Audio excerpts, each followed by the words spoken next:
Meus amigos, esse é o nosso segundo vídeo nessa semana.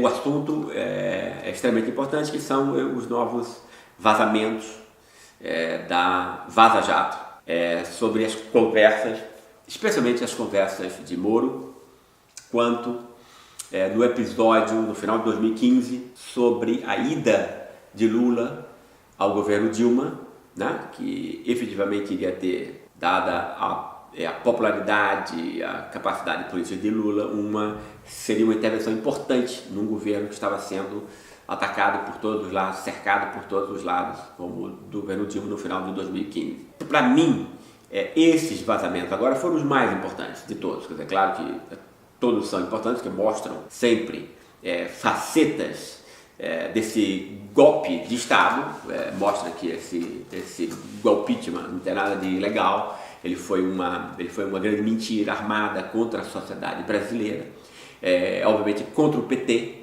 né, que estava no governo há 15 anos, e contra Lula, como grande líder popular. Como eu sempre faço questão de insistir, o ódio a Lula não é o ódio à pessoa de Lula, é o ódio a quem ele representa, ao povo, né? É o povo que não tem que ter soberania, é o povo que não pode ter representação. A elite, que é saqueadora, né, não admite isso, né? Esse que é o ponto. A elite que tem o dinheiro, a elite funcional desse pessoal que tem o dinheiro, funcional por quê? Está no governo, está no mercado e tal, né?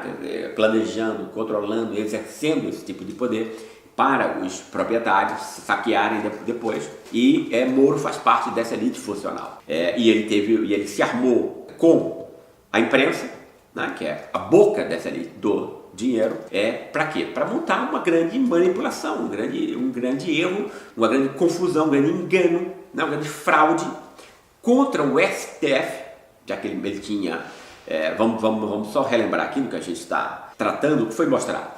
Foi mostrado nesses novos vazamentos que não havia só uma conversa que ele seletivamente recortou, retirou do contexto todas as outras conversas e mandou só essa conversa para o STF, e foi o que Gilmar Mendes foi induzido a erro, portanto, né? Isso é enganação, isso é fraude, isso é crime, é um crime contra a democracia, não é um crime, isso é muito mais do que assaltar alguns milhões e tudo, né? Isso é você inverter a sociedade, toda a base na qual ela se forma, de cabeça para baixo, o que esse cara fez. Quer dizer, isso tem que ter uma consequência, né? Você não pode ficar impune com isso, né? É por isso que eu defendi no Twitter cadeia, claro, obviamente. E tem um inocente lá, que é o Lula, exatamente por esse tipo de ação. Ou seja, quando o Moro recorta só uma fala, a fala que poderia incriminar o Lula, e tira dezenas de outras falas desse mesmo contexto, que tinha um conteúdo completamente distinto, o contrário disso, ou seja, que mostram o quê? Que mostra que Lula não queria, que ele tinha pensado várias vezes antes de aceitar o cargo de ser ministro, etc., do governo Dilma e tal, e que toda a conversa estava baseada no fato de que ele queria reestruturar o apoio partidário ao governo, né? O que efetivamente existia uma chance muito grande de que ele o fizesse.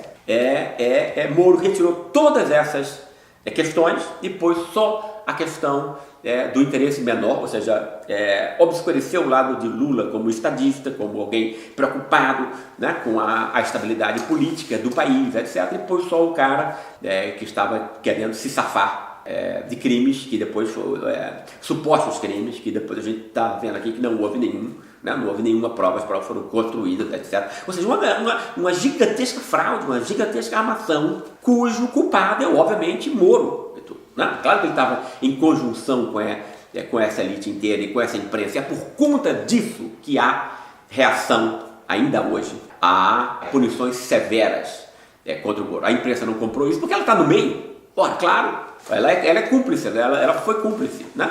A própria elite foi cúmplice disso. Então, quer dizer, a queda de Moro, pessoal, é uma queda que é difícil, né? Embora ele já tenha perdido qualquer forma de legitimidade real. Por quê? Porque o esquema é muito maior do que ele, né? E a queda dele significa a queda do sistema inteiro. É isso que está acontecendo.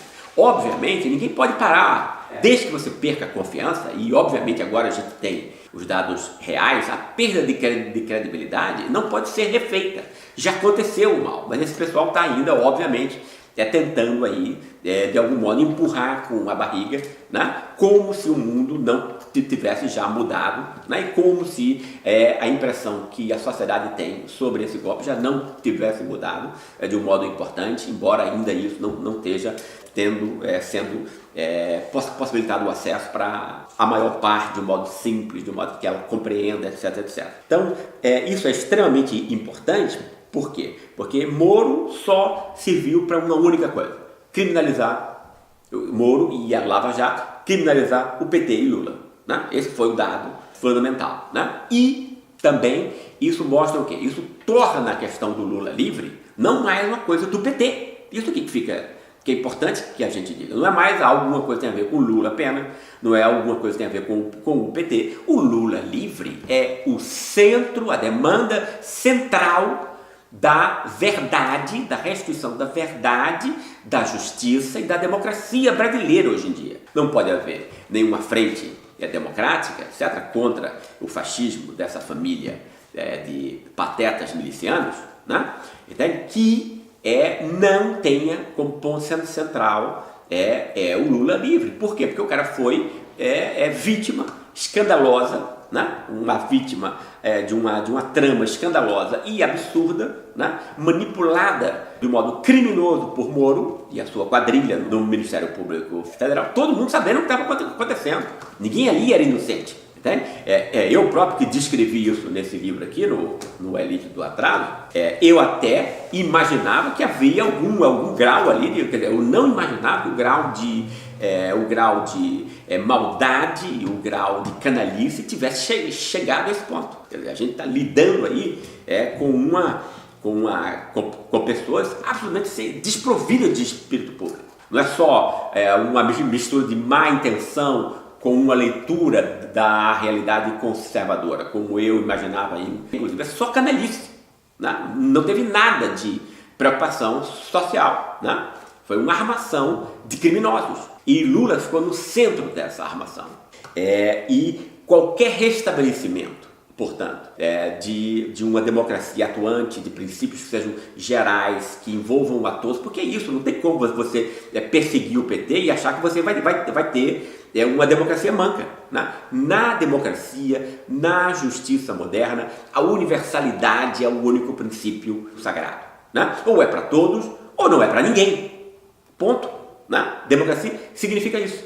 E não se pode achar que você pode perseguir um partido porque ele defende os interesses populares e achar que você vai ter uma democracia meia boca, entende? Para elitista da classe média, branca, etc, etc, e que você vai esquecer de vez o povo mestiço e negro. Então eu acho que o Lula livre não é mais uma bandeira do PT apenas, não é mais uma bandeira dos partidos de esquerda, não é mais uma bandeira da pessoa de Lula, é a bandeira central de qualquer esforço para restabelecer os princípios democráticos no nosso país, né? E não esquecer mais, punir os culpados. Então eu acho que esse ponto e esses últimos vazamentos tornaram toda a bandalha, foi feito de um modo muito mais claro, óbvio, como jamais havia sido feito antes.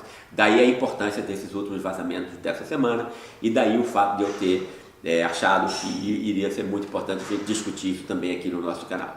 Mas tem um ponto ainda sobre esse ponto do Moro e da armação da Lava Jato contra Lula, que eu não poderia esquecer. Foi, obviamente, a ação absurda dos procuradores de São Paulo, né? Ridícula e maldosa, que logo depois que esses vazamentos com relação a Moro, que foram os mais importantes, os mais perigosos, vieram ao conhecimento público, no dia seguinte os procuradores de São Paulo abriram uma nova denúncia, ou seja, eles devem ter lá 20, 30 denúncias em vias de abertura para articular junto com a imprensa. O pessoal trabalha como bandido para criminalizar, acusado de corrupção Lula e o irmão dele, que eu acho que é uma que é um ponto absurdo, e o Reinaldo Azevedo fez um comentário muito pertinente a respeito disso nessa semana, que foi o fato de que o irmão do Lula já trabalhava para a Odebrecht desde os anos 90, quando o Lula não era presidente. Aí a continuidade dele, do trabalho, né, tinha sido interrompido um ano, né, não sei qual razão, mas a continuidade do mesmo trabalho que ele fazia antes, na década anterior, agora, quando o irmão era presidente, foi definido por esses caras como a corrupção. Quer dizer, isso era uma coisa completamente absurda. Antes não era. Com o irmão presidente, o mesmo trabalho, na mesma empresa, passa a ser definido como corrupção, né? Isso, para mim, quer dizer, obviamente, isso é aquela velha coisa, porque a Lava Jato foi uma tragédia para o Brasil, só uma tragédia, não teve nada positivo, como nós estamos vendo. Você vê aí como é o grau de pusilanimidade tocou essa casta jurídica, procuradores, juízes, etc., nesse tipo de ataque político seletivo, né, às classes populares e à sua representação. Quer dizer, chegar a esse grau ridículo de absurdo, né, você criar, quer dizer, veja bem como é, né, quer dizer, a coisa, quer dizer, é um fato completamente absurdo, mas se ganhava foros de legitimidade, porque a imprensa iria, quer dizer, não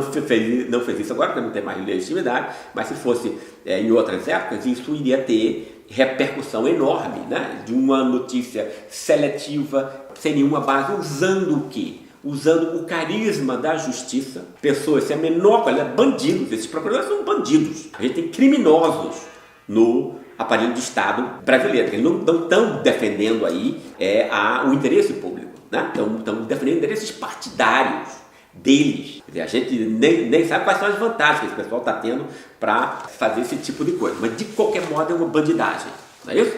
E montando, como o Reinaldo Azevedo ridicularizou muito bem, então, no fundo, esses anos todos, essas décadas todas aí do irmão do Lula, chega a 1 milhão e pouco de salários, né? Quer dizer, né, décadas a fio de trabalho, como se fosse uma corrupção passiva da Odebrecht.